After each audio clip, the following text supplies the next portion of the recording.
Makakaasa kami.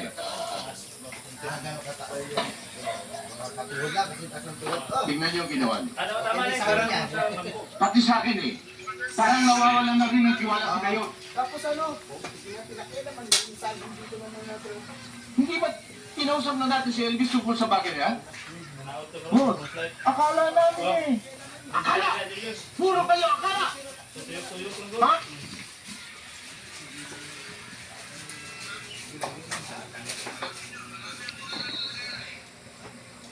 Handa kayo. Lalakad tayo. Huwag ka na lumapad.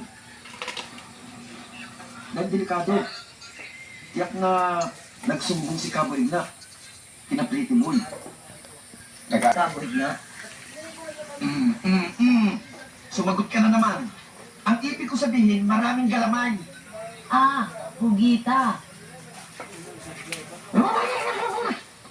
At ate, Kahit kailan, mahina ka't Tagalog. tumigil ka na nga, Madi. Nabababoy lang ang usapan eh. Bayaw, nag-aalala lang naman ako para kay Gigi eh. Tao po. Mapakawan at magbibihis kami. Ako na. Birthday ko bukas. Ito magpapatangani. Diyos ko naman. Pwede ba namang nakalimutan ko yung araw na yun? Eh, yun ang araw na sinumpa ko.